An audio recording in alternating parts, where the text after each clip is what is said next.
Oh, Fausto got so fucked up last night. Wow, it's good. I'm gonna have to let you go. And that's when I broke down. I was like, I'm a drug addict, alcoholic, I need help.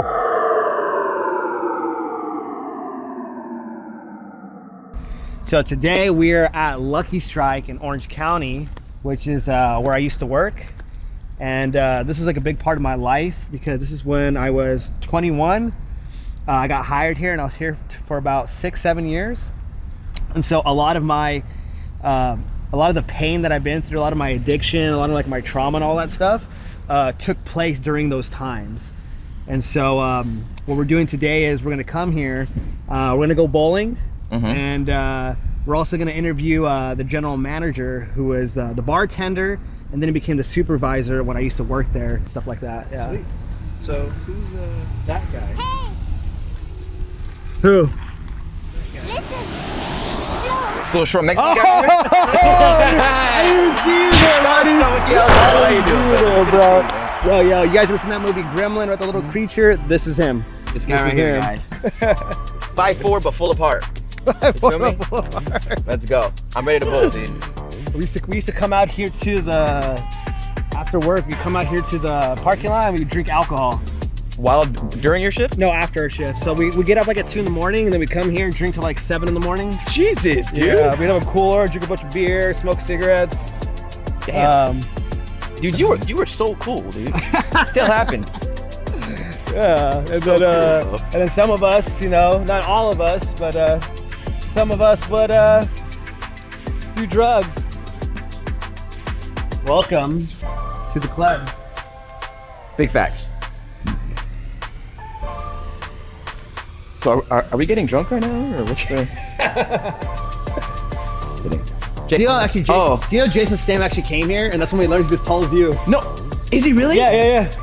So then those fighting videos that I just showed you, I can actually do He them. could actually do it. Yeah. I think Drake, one of Drake's music videos is in there. What? Yeah, if you look at Drake, Justin Bieber too. In here, Yeah. dude.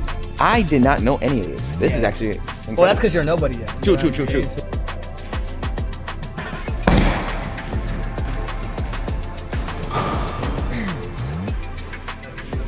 Oh, was it? No, it was lame. I thought it was just, like, the point was to get it to the end. Really? Damn. This whole time, dude, I thought the point was to miss the pins. Oh, you can't even see the full name? No, it does that. What? Oh, the Boof. No, player the Boof. You can see it. The Boof.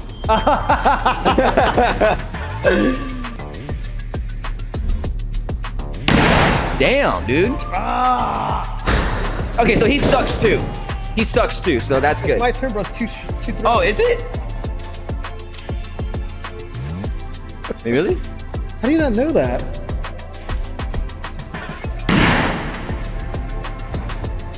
Oh my gosh. This is for all the marbles.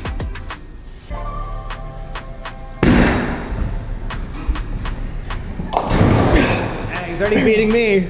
Huh? You're already beating me. Fuck yeah.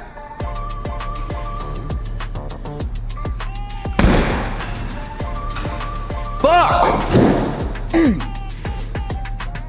I'm beating you by like 1, right? You got 3. I got 3 and you. Dude, we both fucking suck dick.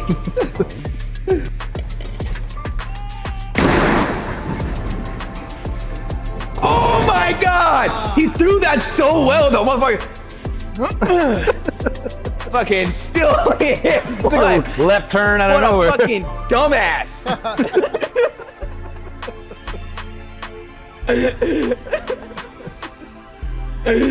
Oh god. Oh my god, Fausto! There you go. There you go. Let's go, baby. Yeah.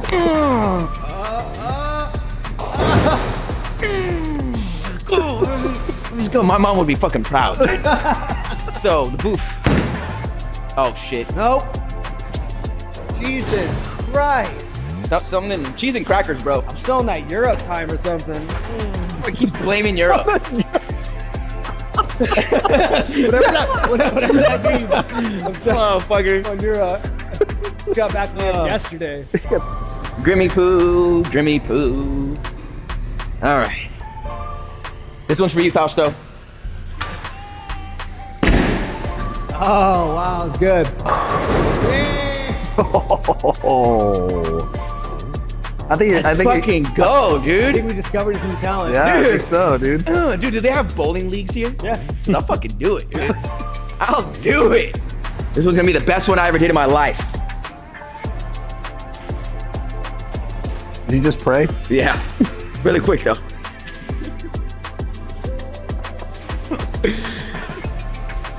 Ah, you fucking That's good. bitch. Actually, it wasn't that bad. It wasn't that bad. It wasn't that bad. It wasn't that bad.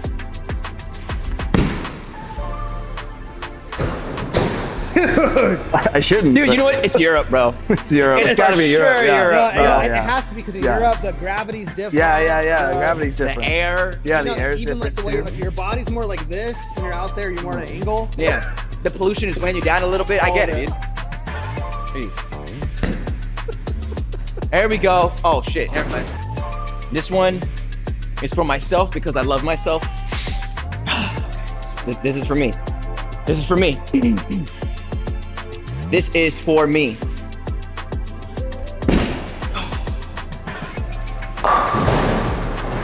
It wasn't too bad. Wasn't too bad. Hey, look, you up there. Oh god, So I beat the Boof. you beat me. Dude, you can put that on your resume, bro. Yeah, I beat the Boof. I beat the Boof. I beat the motherfucking Boof, guys. Fire. Fire. Is this the homie? Oh yeah, on the plane. Yeah. First. We got Jason. This is Anthony. What's up, Anthony? How you doing? Anthony, nice to meet you. What's up, brother? Yeah, this is Mark. Gremlin. Or Mark. Grim. Yeah, Grim. Yeah. Cool. Nice to meet you, brother. Yeah. Yeah. This is Jason, and he's the GM right now at Lucky Strike. And like I said, he was a bartender when I got hired here, and then he became the supervisor. And I always say, a lot of us used to always say, right? We're not talking down to anybody else, but we used to always say Jason's our favorite supervisor. Everybody used to always say that because you were just super like chill, down to earth, and just real with us. I never really partied with you guys at all. Yeah, Never went I out actually with never you did. guys. Yeah. I could not. I could not get mixed in that. You actually never, when he was a bartender. Yeah, you Yeah. never kind of came out. Oh, I worked every weekend. You guys wanting to get out at like 11 o'clock, so you guys go next door to Dave and Buster's. Do you remember what it was like when first impression, Fausto? Like when he first came around, when you guys first met? Yeah, when I first met him, I wasn't even the one who interviewed him because I was just a You're a regular bartender employed at that time. bartender. But when he came in, like he had a lot of energy, very bubbly. You know what I mean? Just like, hey, what's up? How you doing? Hey guys. You know, like. Okay, well, if I was to really have to think about it, I would have to say someone overcompensating for something else, I guess you'd say. You know? Some things Maybe never because change. he was so right? tiny, you know, because I was having to look down. But I mean, like, just, you know, like, want to fit in or Yeah. something like that. But sometimes you're just like, that's just Fausto, you know, just him having the energy and, you know, wanting to meet new people. And I think that was one part, is meeting new people. But yeah, definitely working with this guy was an adventure. Getting him with everybody else, it was like a little party here within our little environment that we had here. And so it was a really good family we had going on. Everybody worked well with each other. But the after hours, that was another story for everything else. But after hours, and then coming back the next morning, opening the store and like checking my sheet on who's working. I'm like, oh, Fausto works today. All right, he should be here in a couple minutes, and get a phone call. Hey, I'm running late. He just would come up with these random excuses where I'll just like, you know, as a manager, you know, give you the benefit of the doubt. Give you the benefit of doubt. But obviously patterns eventually will tell you, hey, something's up with this guy. You know, to the point like we talked about earlier, that he almost came to the point where I was like, hey, we're gonna have to let this guy go. But sometimes he'd just give me a phone call. I'm on my way. I just woke up, and or something happened with my family, and this. Okay, which was at first before we first started as we were just, you know, before I was a manager, he would tell us, you know, some of these things that would happen at home. So I'm like, okay, so the sympathy or empathy was there because I already knew past history. But what would happen at home? with his sister or his mom. My mom got cancer Yeah. twice because you came to the. I think you guys came to the cancer. I tried to raise money Yeah. for my mom, stuff like that. So they knew that was true. But you just kept using it as an excuse. Yes. So those are those patterns you like.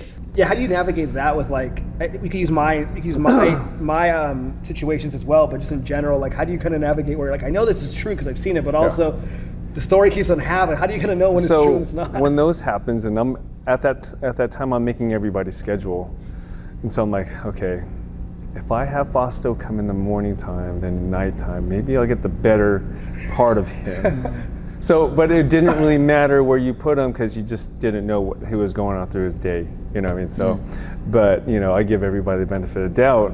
But knowing his pattern was just like a little sketchy. It was sketchy. It gets frustrating because you hear the excuses that he does give you, but it's possible those are actually can happen. Yeah. And that's the scary part about that because there's other employees that you have on hand who might have similar issues, but might be real. There's fake ones, you know what I mean? So, but I can't come to work. My sister got to pick me up. I got to stay home. My mom's not feeling well, but I would hear other stories through the other employees because they would all hang out at nighttime. To the point like, oh, Fausto got so fucked up last night. Like, I don't even know what happened. We just left him and we don't know. And next, he shows up to work. We're like, okay, well, he's fine now. So those are the moments you had with him, because you knew at one time it was serious. It was serious. It wasn't just funny games all the time. So, but when he's working, I'll tell you, like, his work ethic was great. He came to work. He did his work. Great energy, could talk to anybody. Obviously, he could talk to anybody like no other. Do you remember that? Do you remember the time? It was the last time I ever did it before when I almost got fired. And that was the time where I had to talk with Brian. It was October 17th, I think, 2017, and you were managing as a Sunday, and I think that was the first time I did like the no call, no show. I remember it was a Sunday, you were calling and my phone's ringing. Oh, yeah. And I was up for 3 days. I went to a rave. So I was up for 2 days by myself. Then I went to a rave in LA. And then I went to the strip club and it was 7 p.m. And I think my shift was like 6. And you're like calling, I saw my phone and you're like, hey, you showing up? Yeah. And I remember this is the first time I was like, and I just turned my phone off. And I remember thinking, I've never done this before. I always answer, make up an excuse at least. I'll pay a server to take my shift. That was a big thing. Always taking your shift. And I remember that was the first time I just disappeared. Yeah, it was Didn't gone. even answer. Yeah, I think that was the point where like, I think the boss was like, okay, I think we're gonna have to cut ties. And yeah, so that was like the last time, because then that's when they pulled me aside, Brian, and I was like, hey. That was with Brian and Jeff? It was with Brian first, because it was a Monday. Okay. It was a Monday, because the Sunday is when I didn't show up. So Monday, I come in, and I'm opening up, Mondays are slow, and I already knew it was coming. Like, come on, what are they gonna not act like it? And then he said, hey, can you come in the office? And then that's when he broke it down. Like, look, dude, we're gonna have to let you go. And that's when I broke down. I was like, I'm a drug addict, alcoholic, I need help, and all that stuff. And then I think that's when you guys maybe sent a contract. All right, one more chance, but if you mess up, you're done. Were you still working here when you started getting in recovery? Yeah, I worked here. So I got sober in 2017. I think I was here until 2019. I did 2 years, just about. And were you better then? Yeah, well, I completely changed. I think his mindset can change on like what he wanted to do in life. And you could see the progression in that, which was great, because I was like, oh, he's not going to be here that much longer. He's bound to go do something else. It worked out. Yeah, do you remember that, like when I changed, how how you saw me kind of shift? Because when I changed, when I got sober, I stood sober. That's the thing. The first time I went in, I had that conversation. Like, I never fell back.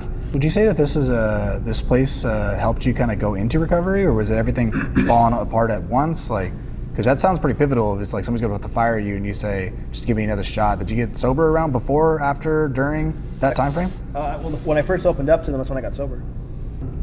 So I would say that in that time, I think because they cared about me so much, because we had a family dynamic here, all the managers. So you guys gave me that chance. Like, okay, look, you have one more chance.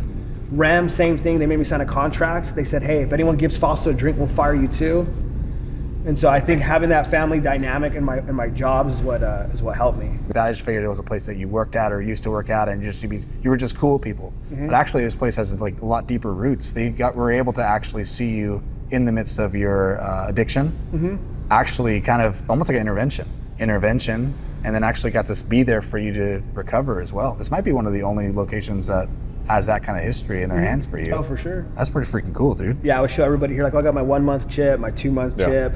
He came to my 1 year recovery. And like I said, Brian's dad was in recovery, found out. So there was like a lot of support and all that stuff. Yeah. That's really awesome. Yeah. I really like that a lot. What's it like for you to be able to see Fausto in a completely different light, seeing how you saw him beforehand? Seeing him progress from when he first started and what he had to go through, and the whole change of him, it was actually pretty amazing and encouraging, just not only for myself just to keep going, but also just seeing himself just grow up, to be honest. And that was and like, he just never stopped. He just kept going, and you just see him like, hey, I'm gonna go do this, I'm gonna do that, hey, come support me, hey. And you know, any way that I could do whatever I can here, because he was, you're a counselor, right? Yeah. Counselor. He said, hey, can I bring some of the guys over? I'm like, yeah, bring them over. Not only because you know, it was just Fausto, but it's also what he was doing for those others, just to get them together, do something outside the four walls you were stuck in. You know, so that's what was great about like his mindset of, we don't have to do what we do every day. We could look outside the box and actually get things done. What's your guys' relationship now? We still keep in contact with each other. I follow him on his Instagram, see his adventures that he's doing for his community and for himself. You know, I always tell him like, hey, you could work hard as much as you can, but don't forget about yourself, because taking care of yourself, you'll also be able to take care of others as well. But I mean, couldn't be happier for someone who's had nothing, you know, to having everything that he could, you know. So, and having the support that he gets now from from all his peers and friends as well. So, yeah, so it's good. It's good to see him. And that's why I was just like, hey, come on over, do your thing, you know. So you know, continue your journey. Yeah. I love that. Yeah, because we have all four of us here. You were friends with him longer than I have been. I came in about like maybe 7-8 years ago. Yeah. And then Grandma about what, 3 to 5, something like that. 3 years ago. Yeah. Yeah. So we get to see like different aspects of him, but not kidding. Like as you're talking about who he is, it still is the same. Yeah. You said like, it's still the same guy. It's like deep. It's like he is who he is. Like now his stories are actually piecing together. You know, like okay, well, let's go talk to that guy. Yeah. Maybe it works out. Not too sure. Jason, thank you so much. Hey, you're welcome. Thanks you guys. So much for your time. I really do appreciate it. Hey, it's good to see you. Great meeting you, brother. Nice to meet you. Definitely. But yeah, always welcome you guys. Thanks. All right. Perfect, because I live down the street, so. A lot to say, which is good. You know what I mean? He filled in a lot. Yeah, and he was well spoken too. Yeah. He did really good. Yeah. There's a bunch of people, but it's just not a bowling alley. Remember, it's a club at night. It's a club at night? Yeah. I went in expecting not to like it. Fantastic. Yeah, I just saw it. It's actually really good. I'm more when you say that. I'm sorry. So Where are we? The Market Broiler. The Market Broiler. And what are you eating right there? Damn, that looks good. Miso salmon, my friend. Yeah. Hopefully it tastes good. Yeah, that's true. I got a bone-in ribeye steak, medium. Poor people's food. That's why he didn't get a flower. All right, after we eat here, I'd like to hear more about what you felt about hearing it from Jason. Like his input on what he was seeing on his side of the world. Yeah. Being able to change that. So let's eat. Yeah, you know, it was interesting because like there's certain things he said that I didn't even remember, like the pants being ripped, or how often I was calling out. You know, like when he was saying that, in my mind I'm thinking like 2 stories he had, and then he had a lot of times, and like it's kind of reflecting. It kind of made me think, right? I was like, you're really not that slick when you think you are. That's kind of what I got from it. you know, and just hearing how often I was doing it, I was like, oh wow, like I was doing it that often or last minute. Yeah. And you know, just remembering to like the stories that I would utilize, like how, because I remember him a certain way, and he was right. Like I'd always use my mom's scenarios, overdo it. Use my sister's scenarios and overdo it. Using my seizures, like that reasoning, because dude, I was not having seizures that often. You know, like I was in my like in certain times, but not that often. So you know, it was just kind of like it was actually a lot to take in and process. When it came to that stuff, just kind of seeing the damage that it does cause to people around you, stressing out the supervisors or my coworkers, losing the trust in them, you know. But also, like for me, I mean, I was just grateful that he went that deep with it. He talked that much about it. I thought it was gonna maybe be like 1 minute, but he actually had like a lot to say and kind of breaking it down from like his perspective. And Yeah, spoke very highly of you too. yeah, kind of just seeing like the changes that he has seen in me and stuff like that. So yeah, it was very I don't know the word for it. I guess I think another part of me healed in that moment, hearing that, you know what I mean? There's a lot of gratitude with him saying that stuff, and I was just grateful he made the time for it, you know? Yeah, still lots to process with it. Again, it's just a reminder of like the chaos addiction causes, you know, because in my brain, let's just say in my brain, I think, oh, there's probably like 7 times. And then from hearing a story, I'm like, Jesus, probably 20, 30, 40 times I'm causing havoc in these little subtle ways. And it's the stress it causes, like he was saying, all right, maybe I should schedule Fausto right here because I know he could get like this, or let me make sure at this time, or like, let me call him before just to double check because sometimes he'll say this and that, you know, and kind of just seeing how like, basically people are seeing the patterns in me, in people, right? Like losing that trust, and it's causing stress, worry. But the thing he did say, and I have heard this from people, you know, he's like, but when he's crushing it. I always tell people like, yeah, I was a drug addict, alcoholic, but I was kind. Yeah. Like I was nice. You know what I mean? I always did care about people. I was excited and had energy. So, you know, it kind of just co-signs that. I wasn't the type that was like mean and angry and malicious, you know? Yeah. So I was just really grateful that he allowed us to film in there and took the time to share all that stuff and really like put his heart and soul into like sharing that stuff. And he just like who you became, you know. I think that's that was really cool to hear. But as for the crazy ass stories, I mean, I'm not surprised. I mean, I seen his Soft White Underbelly episodes. shit gets crazy, you know. Yeah. But that was cool to hear from him, you know. Very nice guy as well. And I'm glad I got to kick Fausto's ass at bowling. Did. Yeah, you did. You did. I had no chance. If it wasn't for Europe, bro, you would have went down. But yeah, the year of gravity got to me. For sure. Well, give me like a couple weeks to acclimate to United States gravity, and then we're gonna go round 2. Please, I would love that. I would love that.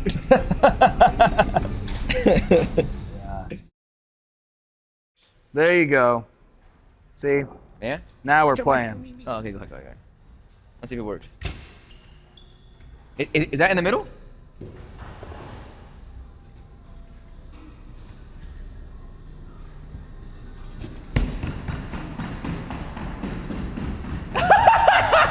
He still gets a gutter ball, ladies and gentlemen. He still gets the gutter ball, even with that thing. Oh my God, dude. Maybe you're just... Dude, it's got to be Europe. Europe.